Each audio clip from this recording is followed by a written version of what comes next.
eu e o Caco, a gente começou a trabalhar com corrida de aventura e montou uma assessoria esportiva chamada Selva.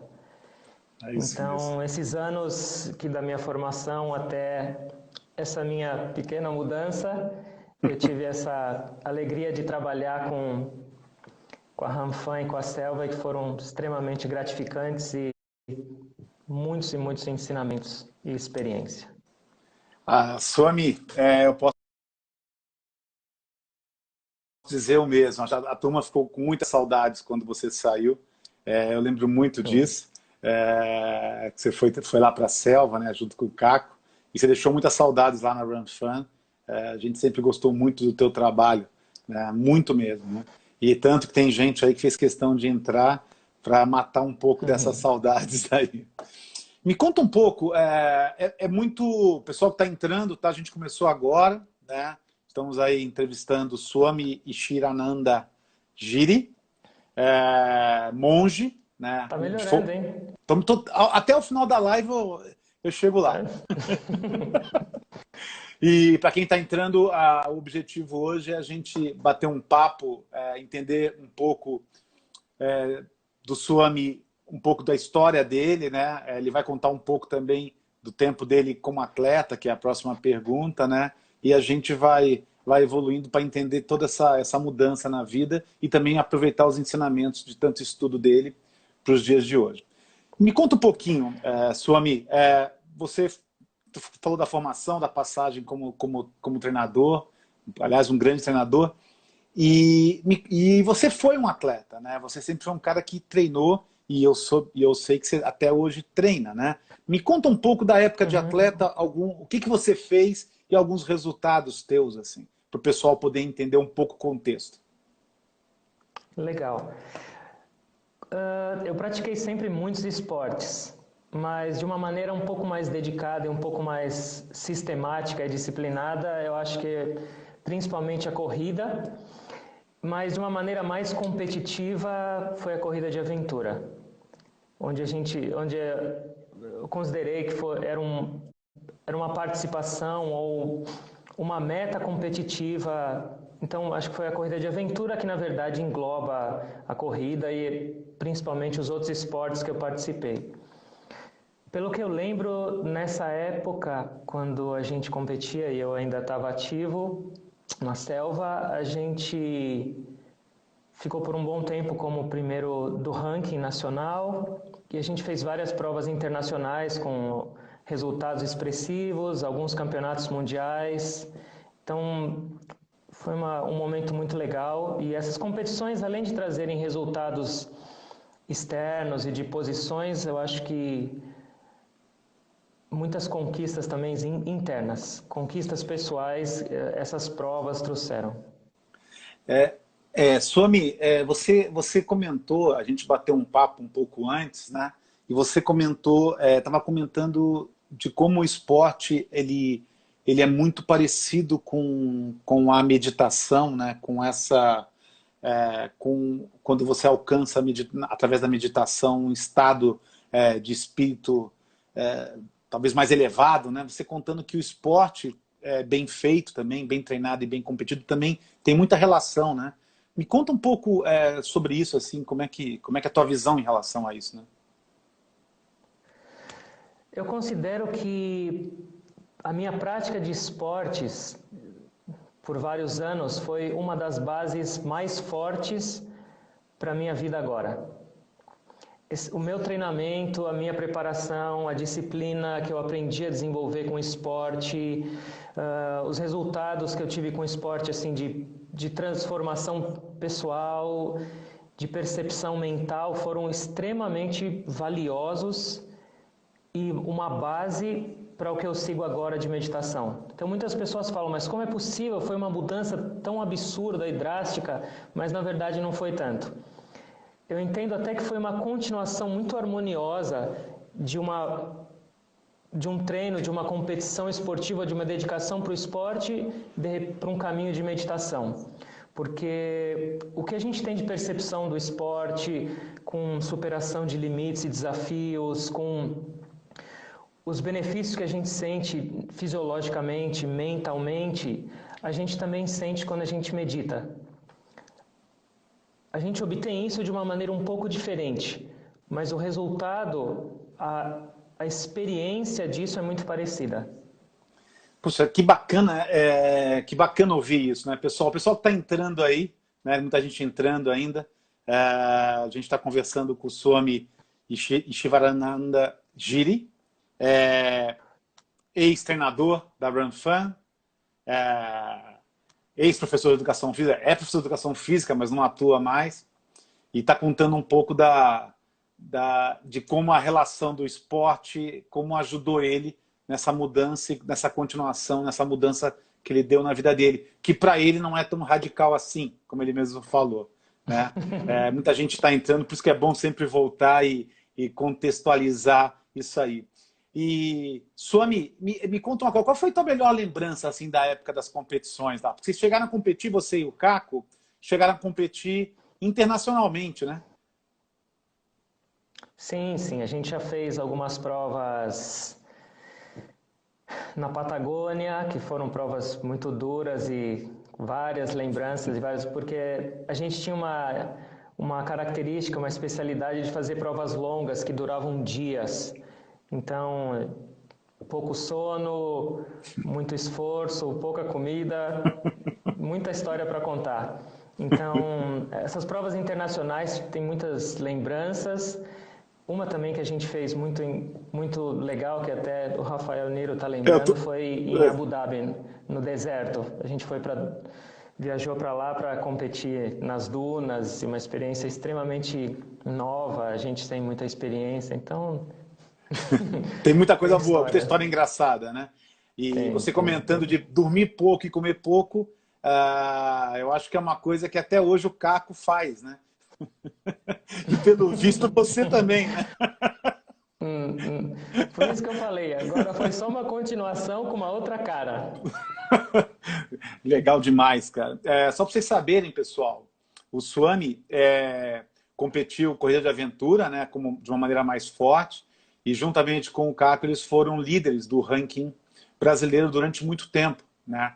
Então é legal porque a história que a gente está trazendo para vocês, né, atletas, amigos, convidei todo mundo aí, é a história de alguém que se formou em educação física, já gostava de esporte, fez a pós-graduação em fisiologia do exercício, trabalhou na área, né, competiu de maneira realmente competitiva mesmo, né, sem parecer redundância, mas competitiva no sentido de disputar campeonato entre os primeiros, de ser líder no Brasil, de disputar campeonato mundial fora, e que aí faz uma mudança que a gente vai comentar. Me conta uma coisa, quando é que você, Swami, quando é que você começou a se interessar pelo lado da yoga e da meditação e dos ensinamentos da yoga? Bom, eu não conhecia yoga, eu não conhecia meditação, mas de alguma maneira eu já buscava isso, como eu tinha uma proatividade e muita energia, mas isso também refletia às vezes de uma maneira não tão positiva na mente, nos pensamentos.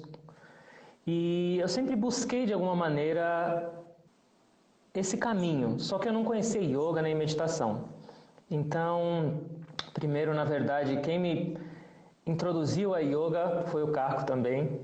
Foi o Caco? E foi. Ele, antes de uma prova, eu lembro de uma prova, e eu falei, Caco, tem algum jeito de a gente ficar mais calmo ou não? E ele me ensinou alguns exercícios de yoga, algumas posturas, e aí eu comecei a procurar um pouquinho mais isso, até que eu tive contato com a Kriya Yoga, que é o que eu pratico até hoje. Então, eu comecei a ler um pouquinho, eu tive acesso através de um livro que chamava Autobiografia de um Yogi. Ele é um dos livros mais famosos, é um dos best-sellers da meditação yoga de Paramahansa Yogananda. E quando eu abri esse livro e comecei a ler, aquilo lá me bateu na hora. Eu falei, é isso, a minha vida é isso. Ainda não como monge, mas eu tinha certeza que era o meu caminho.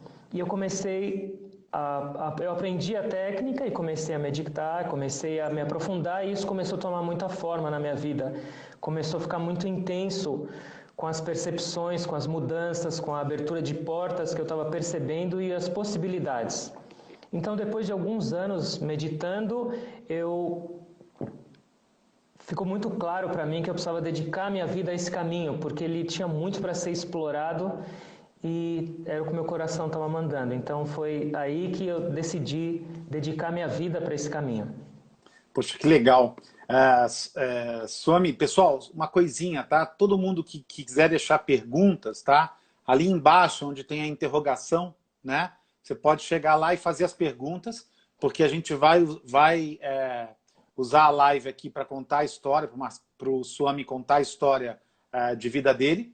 E a gente vai continuar nisso e vamos deixar um tempo, né, para responder as perguntas e no final nós iremos fazer uma meditação com ele, né? Então a gente vai fazer na prática um pouquinho do que já pode ser usado por todos nós, não só hoje, no dia que a gente vive, no momento que a gente vive, mas principalmente para o resto da vida.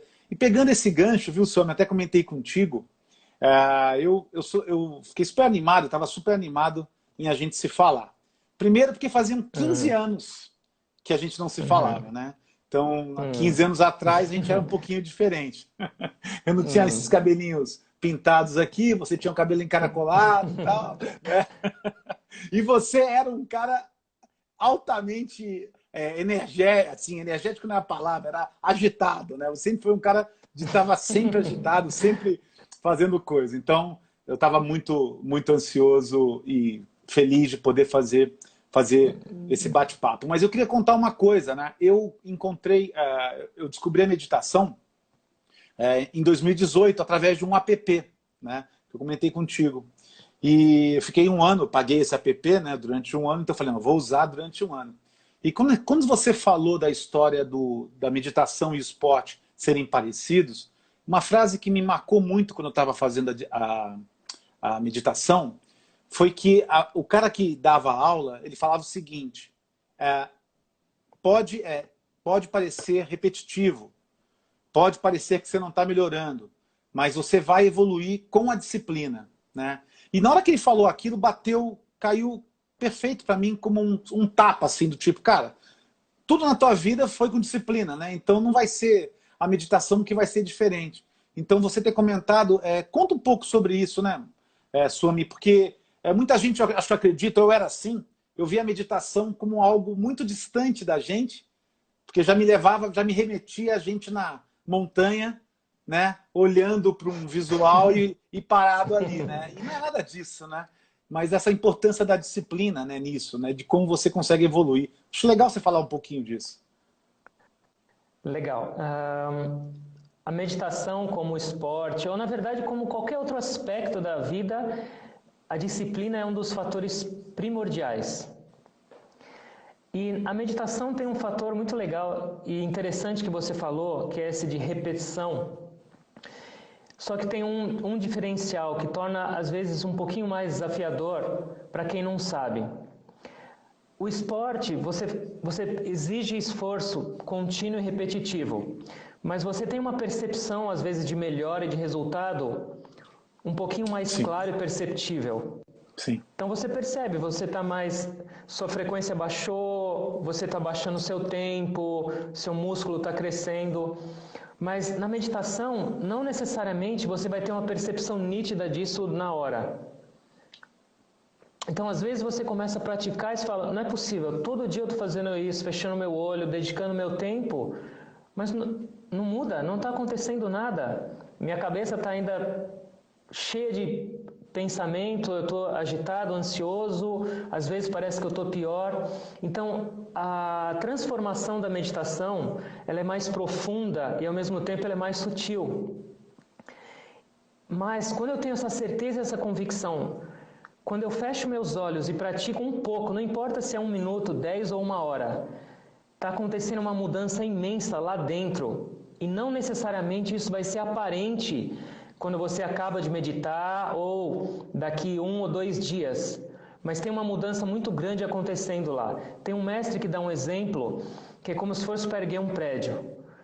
Quando você passa e vê um monte de tapume, você pode passar por meses e você não enxerga que tem alguma coisa acontecendo. Mas o que é? Tem uma fundação por baixo sendo construída, uma base. Então a meditação é isso também. É uma transformação, é uma purificação e não necessariamente isso acontece num nível consciente. Vai acontecer, mas as pessoas têm que saber isso, que a prática de meditação e essa disciplina de fazer uma repetição diária e esse esforço está trazendo resultados, visíveis ou não, você está transformando e transformando. E uma hora, assim como um prédio não é visível, mas de repente ele começa a subir, você vai perceber todo o esforço que você fez na meditação vindo à tona. Poxa, Swami, que legal isso, né? Que legal você falar isso, porque eu realmente, para mim, foi um grande ensinamento. A meditação, para mim, foi um grande ensinamento. Porque é o que você falou, no esporte, a gente sabe da importância da disciplina, né? Todo mundo sabe, eu comecei na natação, assim como alguns amigos meus estão aí, e você tinha que nadar, treinar, e você olhava o tempo, né? Então, você baixava teu tempo, teu resultado aparecia, você conseguia ganhar de uma outra pessoa, aparecia. E foi exatamente isso que eu senti. E como a importância de ter um guia numa hora dessa, né? Um guia, que eu quero dizer, um treinador mesmo, né? Que no caso da meditação é um monge, não sei, o guru, ou não sei os nomes que vão ser dados, né? O instrutor. Mas foi muito importante, porque na meditação eu senti exatamente isso. Se não fosse aquela pessoa, né, falando lá no áudio, né? Falando, cara, respira, né, inspira, tudo bem você pensar em outras coisas, mas volta que isso e você vai evoluir, é importante a disciplina, é importante. Cara, eu teria desistido, eu teria parado e não teria sentido. E a alegria que dá ao sentir como a meditação pode ajudar isso, né? São 2 Muito anos legal. fazendo isso e, cara, eu passei por momentos duros, acho que todos nós, né? Mas onde a meditação foi fundamental, né? E você coloca isso de maneira muito, muito bacana, assim, muito, muito, muito certo. E fazendo a relação com o esporte, né? E pegando um pouco nisso, né? Você comentou que leu um livro, né? Que era a biografia de um yogi, não é isso? É isso, né? Biografia do yogi. E você foi para a autobiografia do yogi, isso. E você foi para a Índia, né? E ficou lá 2 anos, é isso? Conta um pouco dessa história, como é que foi? Você começou a estudar, e aí como é que foi essa tua ida para a Índia? Como é que você se gabaritou para ir para a Índia, que é a terra-mãe de tudo isso, né? Onde nasceu tudo isso há mais de 5.000 anos, né? Conta um pouco para a gente. Bom, a primeira vez que eu fui para a Índia, eu fui para uma celebração. Eu ainda tinha minha vida, entre aspas, normal. E eu fui só conhecer, eu fui para uma celebração do centenário de um mestre. E, na verdade, eu tive uma experiência até um pouco chocante. Eu fiquei um pouco assustado, eu não me senti bem lá. Foi um pouco estranho. Eu me senti preso. Mas quando eu voltei para cá, continuei com as minhas coisas, eu comecei a perceber algumas mudanças. Mas quando eu realmente fui morar na Índia por algum tempo, foi para fazer o meu treinamento, ou seja, a minha preparação monástica. E isso acontece lá na Índia. Então, o treinamento inicial são alguns meses, foram 4 meses de reclusão no monastério e se aprofundando em meditação, em discussão de escrituras, em textos sagrados, em valores e virtudes para serem desenvolvidas na vida como um todo, enxergando a vida com uma maneira diferente. Então, foi nessa base, nesse momento de treinamento e preparação na Índia que eu comecei a ter uma experiência do que era a Índia e do que era esse berço da espiritualidade. E lá então, é um lugar maravilhoso. E lá foram 2 anos, né? Sim, agora entre indas e vindas foram até mais do que 2 anos, foi um pouco mais, mas nesse período de preparação foram aproximadamente 2 anos. Nossa, que bacana. E como é que... isso é uma baita curiosidade minha, tá, Swami?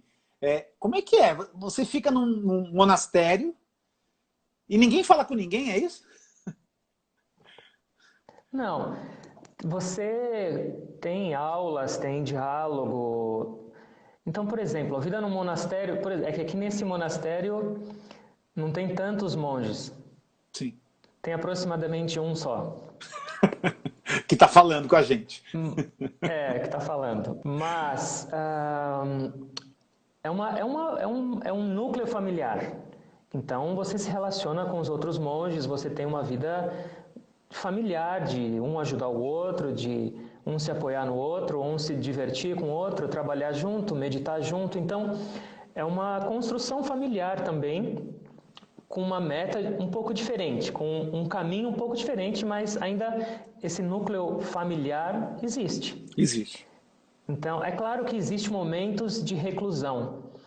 Nosso mestre falava, reclusão é o preço da grandeza, porque é um momento onde você tem a capacidade de se analisar, de se avaliar, de entender onde você pode melhorar, como você pode se tornar uma pessoa melhor. Você tem que olhar para dentro, você precisa desse momento.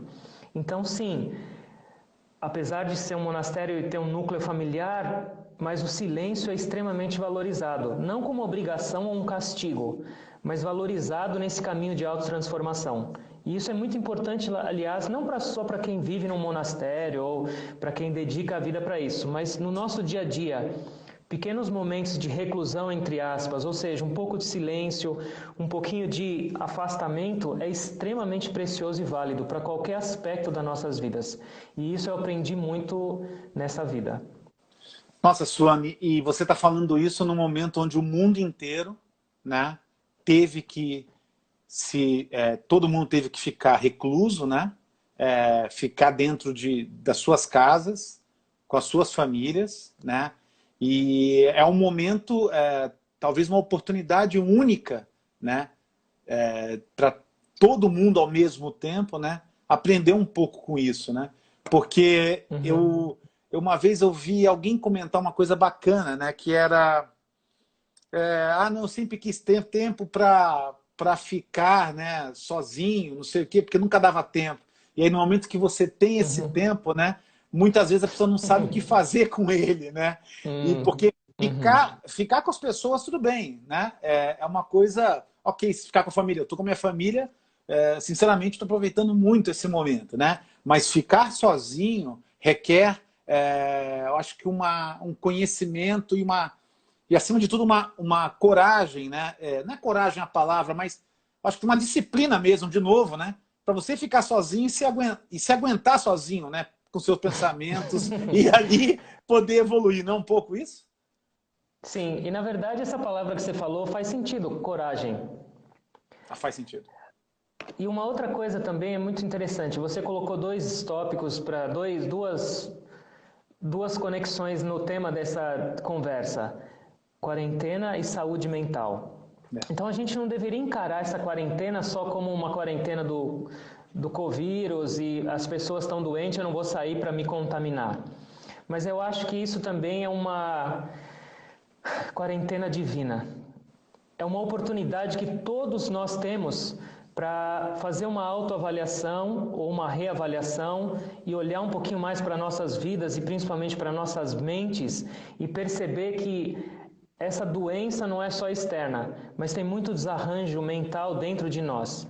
Saúde mental ou doença mental? Doença mental não é só aquela que vai te colocar numa camisa de força ou vai te permitir passar uma temporada no hospital psiquiátrico. Mas é muito mais sutil do que a gente pensa. Uma mente saudável é uma mente equilibrada, é uma mente feliz, é uma mente pacífica constantemente. Tudo que tira esse equilíbrio nosso mental é considerado uma doença mental. Então, ansiedade é uma doença mental, raiva é uma doença mental, medo é uma doença mental, insegurança é uma doença mental, e assim por diante, a nossa lista vai aumentar. Então, esse momento é um momento para a gente perceber que, primeiro, essa quarentena deveria servir primeiro para eu perceber que tem muito para eu trabalhar. Eu ainda tenho vários desses fatores negativos na minha cabeça E eu nunca dei importância para eles. Eu sempre coloquei eles embaixo do tapete e fui para fora e para fora. Então agora é um momento primeiro para eu ter a capacidade de observar e falar assim, ainda não está no equilíbrio que eu gostaria. A minha felicidade vem e ela vai. De repente eu estou com raiva e não sei de onde vem. Agora eu tenho medo de sair de casa, eu tenho medo de morrer, eu tenho medo de tudo. Está errado. Então, primeiro, eu tenho uma consciência de como está o meu estado mental, como está a minha vida, como está a minha relação. Então, agora é um momento de ouro para a gente perceber isso. E o segundo passo, para a gente reavaliar nossas prioridades, nossos valores que a gente tem nas nossas vidas e colocar algumas práticas que possam ajudar a gente começar a trabalhar Cabeça. essa nossa pequena desordem, desequilíbrio. E Swami, é muito legal você falar isso, né? Porque não poderia ter um momento mais oportuno para a gente conversar, né, do que agora, né? E a questão, como é que é vista a questão da empatia dentro da yoga e dentro do monastério, dentro dessa cultura? Como é que é visto isso? Em que sentido? A empatia com os outros, naquela de olhar para os outros, porque isso que você colocou é muito legal, né? A gente tem que olhar para a gente, né? E o que a gente percebe também, que é um outro ponto nessa loucura toda, é que também é importante a gente começar a olhar para os outros também, né? Porque tem muita gente que sofre, que está sofrendo muito, sem querer parecer nada, vamos dizer assim, não sei, meio lugar comum, mas o fato é que a gente está vivendo uma coisa que muitos brasileiros vivem há muitos anos, né? A gente, que eu digo, a classe média mais alta, a classe média alta está vendo uma coisa que é o medo, né? Aquilo que as classes menos favorecidas vivem diariamente, né? E eu acho que é um momento também de empatia com o outro, assim. Porque quando você falou lá no monastério que vocês ficavam juntos, né? Era uma grande família, né? Acredito que deva ter um pouco da questão da empatia, né? Um desenvolvimento disso também, ou não? Sim, absolutamente. Isso é extremamente necessário para o seu desenvolvimento. Não existe, por exemplo, você crescer só por você. Então eu vou fechar os meus olhos e eu vou entrar em estado meditativo, vou ficar num estado de felicidade, mas isso não existe. O seu caminho nunca pode ser só para você. A transformação, isso é uma coisa muito forte e é muito enfatizada pelos nossos mestres. Você está meditando e transformando a sua vida não só para você, mas para o mundo também. E isso é um reflexo da sua transformação interior quando você começa a ser mais amoroso, você começa a ser mais paciente, mais tolerante, mais compreensivo com o mundo. E outra coisa, a sua meditação vai refletir também na sua maneira de se relacionar com o mundo. Então, eles estão completamente conectados. E tem uma outra coisa que é muito legal. Quando você começa a fechar os olhos e meditar, a meditação é um acender uma luz no seu sótão mental. Então, muitas coisas que você não enxergava antes, de negatividades, de fraquezas, de coisas indesejáveis, você tem uma clareza maior. E com essa clareza você vai começar a trabalhar. Mas isso também te dá uma relação diferente com o mundo. Porque você começa a enxergar dentro de você. Se eu estou enxergando isso dentro de mim, como eu vou ser intolerante com aquela pessoa que está agindo dessa maneira? Eu enxergo isso em mim. Como eu posso criticar, julgar e apontar o dedo para ele se eu estou vendo o meu sótão aqui e eu tenho até mais coisas do que isso? Então esse ato de se conhecer também te traz uma relação muito mais saudável com os outros e com o próximo, uma compreensão diferente. Então essa empatia, ela é muito importante, ela faz parte. Tem duas asas no caminho de crescimento espiritual. Em sânscrito, uma é chamado sadhana, que é a sua meditação, a sua prática. Mas a outra parte, que é a outra asa, é chamado seva. E seva é o servir. Um não anda sem o outro. Então, o que eu estou fazendo como eu estou contribuindo através da minha prática e do meu desenvolvimento ou da minha vida? Eu estou transformando esse mundo num mundo melhor ou não? Se não, sua meditação, sua oração ou qualquer coisa que você estiver fazendo é em vão, é inútil. Então a empatia, sim, ela é indispensável nesse caminho. Poxa, Que demais, Swami, é muito legal ouvir isso. Realmente, eu acredito muito mesmo que a gente tem uma oportunidade de ouro, né? Nós sabemos de todos os problemas que muita gente está enfrentando problemas e todos nós com receio do que vai acontecer e tudo mais, mas é uma oportunidade de ouro para a gente evoluir mesmo como ser humano. E é legal ouvir você falar da meditação e, logicamente, eu sei que você ia falar isso, mas como é bom saber que a meditação é uma das grandes armas que a gente tem, armas de maneira, né, maneira de falar, lógico, né, mas um dos grandes instrumentos que a gente tem para evoluir. Me conta uma coisa, Swami. Pessoal, só lembrando, quem quiser fazer pergunta, daqui a pouco a gente vai começar a responder as perguntas, só clicar lá na interrogação e mandar, que daqui a pouco eu começo a abrir para as perguntas. E lembrando que no final, a parte mais importante da live, nós faremos uma meditação na prática, tá? Com o Swami, que vai para a gente poder aprender. Aqueles que não estão acostumados ainda a fazer meditação vão perceber que 3 minutos já é o suficiente para começar a aprender e a sentir os benefícios, né? Não é isso, Swami? É isso. Vamos lá. Mas eu tinha uma pergunta para você. Nós estamos vivendo um momento, então, como eu estava falando, de uma oportunidade muito grande, mas também de muita insegurança das pessoas, né? Muita gente insegura em relação a trabalho, a família, uma série de coisas. Como evitar os pensamentos ruins, assim, que eles dominem a gente? Lógico que eles virão, né? Mas como evitar que os pensamentos ruins nos dominem num momento desse? O negócio, primeiro, que infelizmente não existe nenhuma lobotomia, nada que você abre o... Na verdade é o que a maioria espera, mas tem dois aspectos nessa nossa atitude de se libertar dos pensamentos negativos. Primeiro é o input. O que eu estou colocando para dentro da minha cabeça? Porque os seus pensamentos negativos são só reflexo de uma interação sua, um relacionamento seu com o mundo de uma maneira incorreta. Da onde vêm os pensamentos? Eles vêm de impressões geradas da utilização dos seus sentidos com o mundo. Ou seja, quando eu olho para alguém, eu gerei uma impressão que foi para minha mente. Quando eu escutei algo, outra impressão que foi para minha mente. Quando eu falo algo, outra impressão. E assim por diante, tocar todos os sentidos. Então, diariamente, a gente acumula milhares de impressões. E pensa, a gente só acumula impressão positiva? Não, a gente acumula um monte de tranqueira. Porque a gente vive inconscientemente.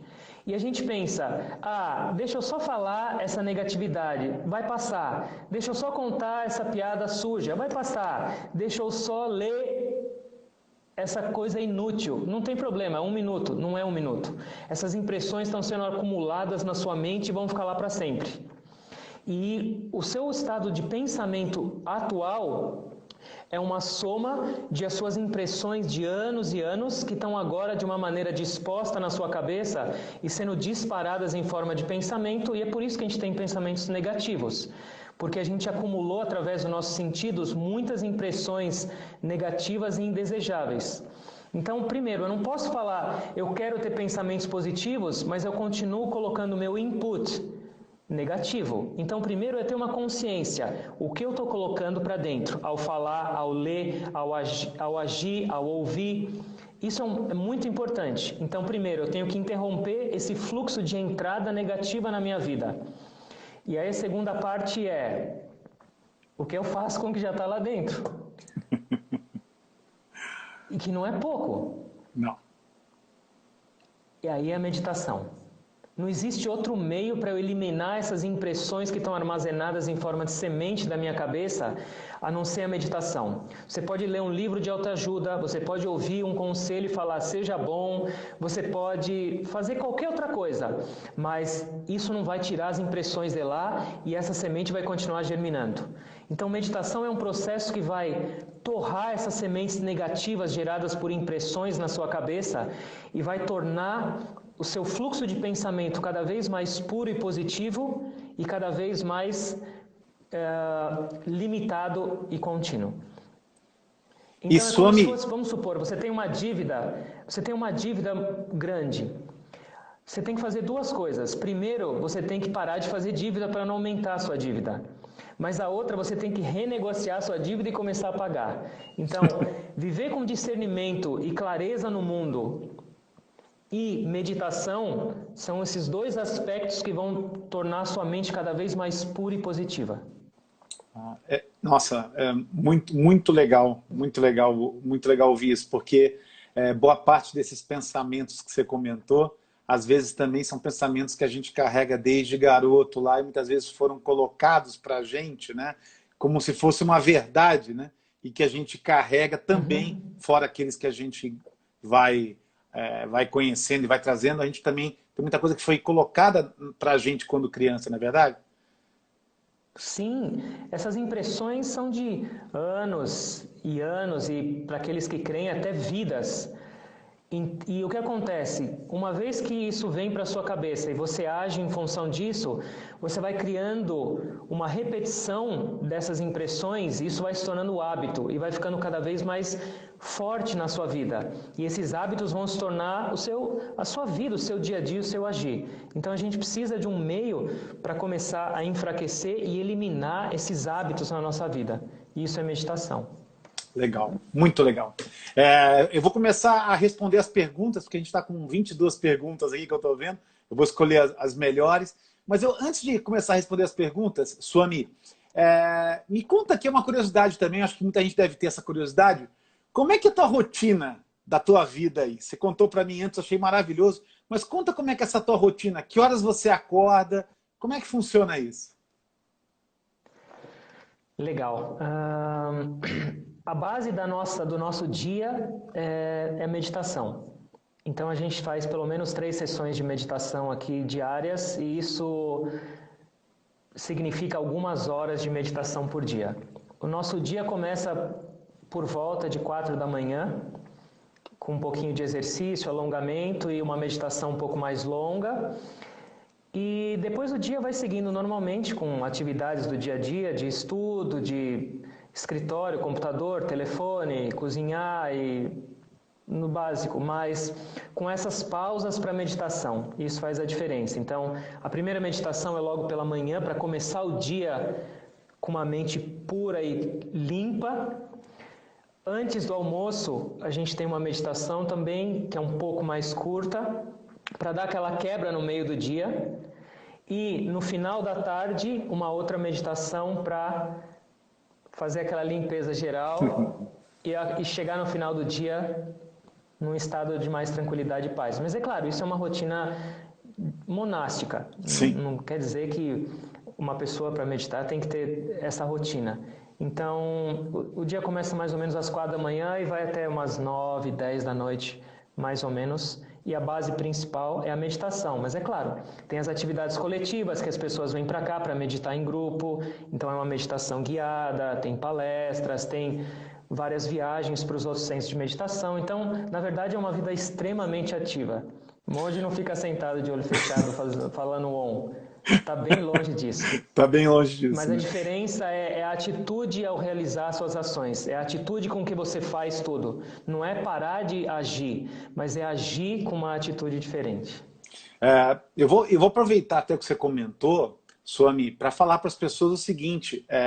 O que ele falou foi uma rotina monástica, né? Quer dizer assim, 4 da manhã, não é que tem que ser às 4 da manhã a meditação, né? Mas um ponto que você comentou, Swami, eu sei que a meditação ela pode ser usada ao longo do dia, né? Da maneira como as pessoas quiserem. Mas eu particularmente gosto de fazer também logo cedo, né? Antes de ler qualquer jornal, antes de abrir celular, antes de qualquer informação eu gosto de fazer, porque eu aprendi assim.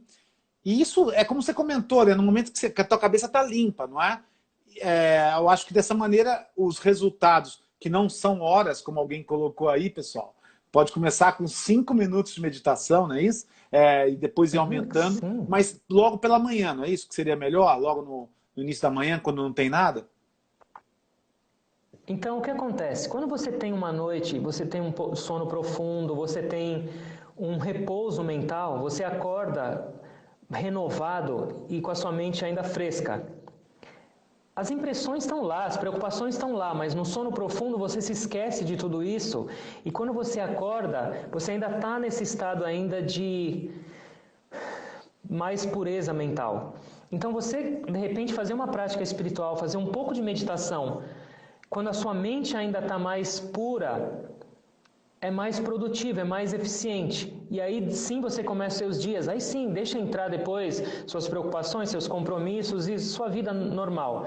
Mas conseguir, logo depois do sono, fazer um pouquinho de meditação, 2, 3 minutos, 5 minutos, vai fazer uma diferença imensa no seu dia. Vai te deixar o seu dia um pouco mais energizado e você vai conseguir interagir com o mundo de uma maneira um pouquinho diferente.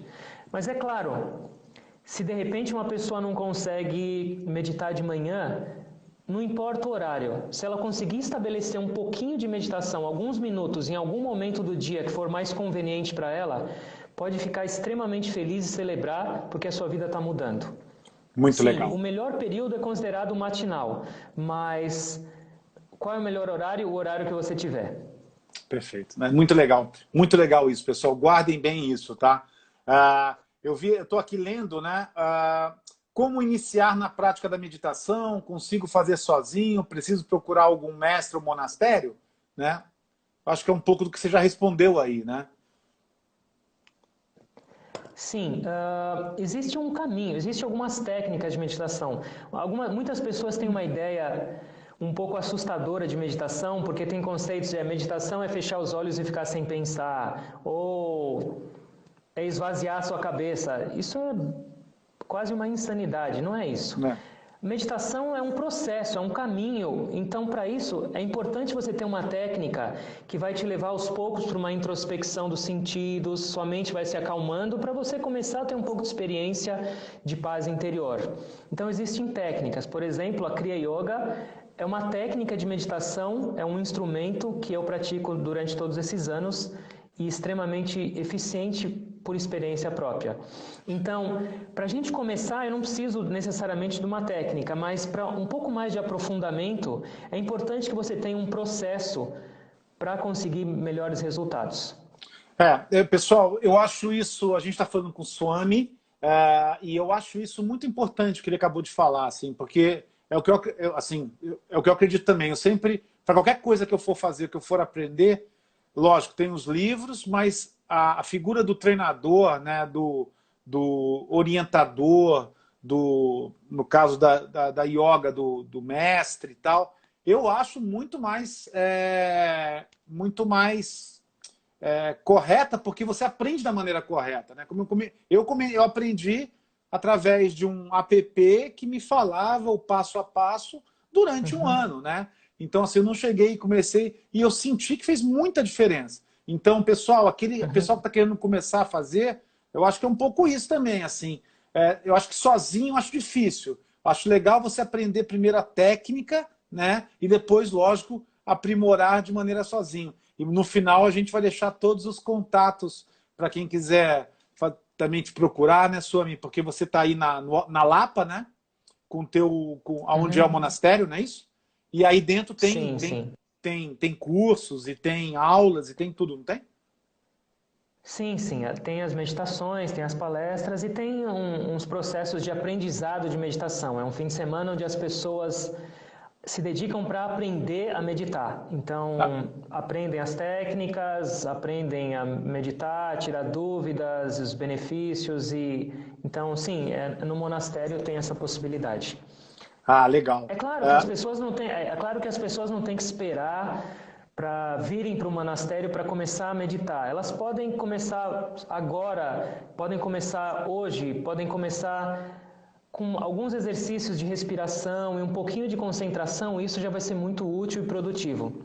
A gente vai fazer, se der tempo, esse pequeno modelinho e as pessoas podem seguir esse modelo e até dar uma ampliada nele de acordo com o seu dia a dia e vai ser muito, muito positivo.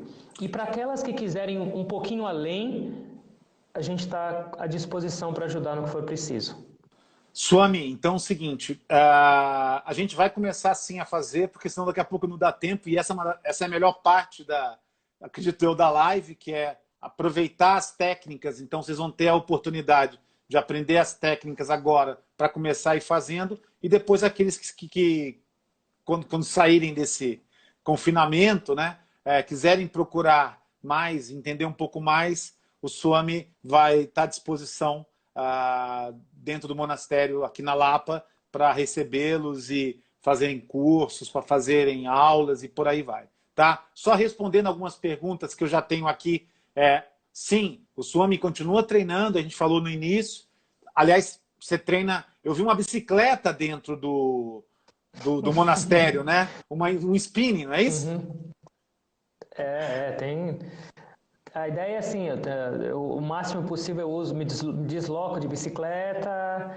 Agora, nesse período também, como eu estou acordando bem cedo, eu coloquei o spinning aqui dentro, então na sala de meditação já tem esse exercício. Então, exercícios diários também é extremamente importante para a meditação. Um corpo doente, você não consegue a sua mente também. Ele é o nosso veículo, ele tem que ser extremamente bem cuidado. É difícil, mas ele tem que ser extremamente bem cuidado. E a atividade física é extremamente indispensável, até mesmo nesse caminho.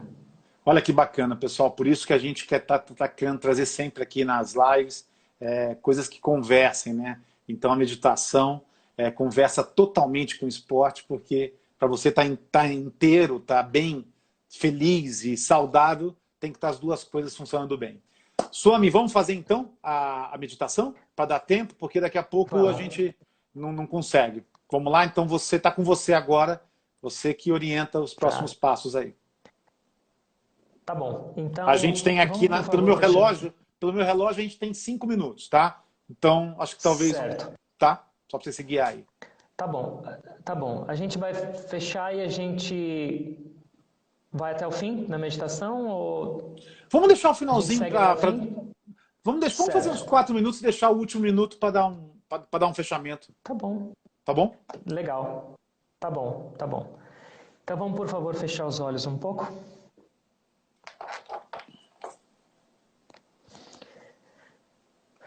E por alguns instantes vamos levar a nossa atenção para a respiração. Somente observando o seu ar entrando e saindo pelas narinas. Não é mudar, é observar. O ar entra e o ar sai.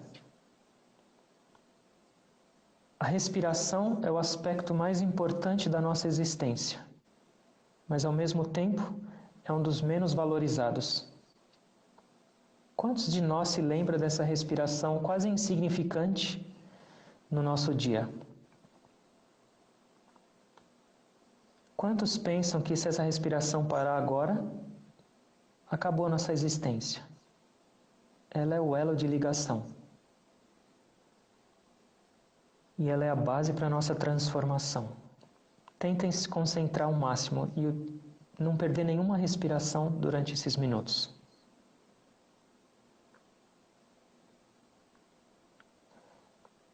Gradualmente vai levando sua atenção um pouquinho mais para dentro, junto com a respiração.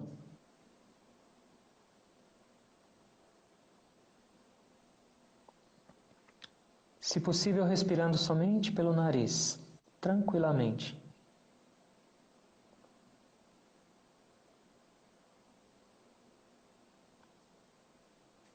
A verdadeira reclusão não é uma reclusão física, mas é quando você desenvolve a capacidade de se conectar com o seu interior. Essa é a sua verdadeira sala de meditação.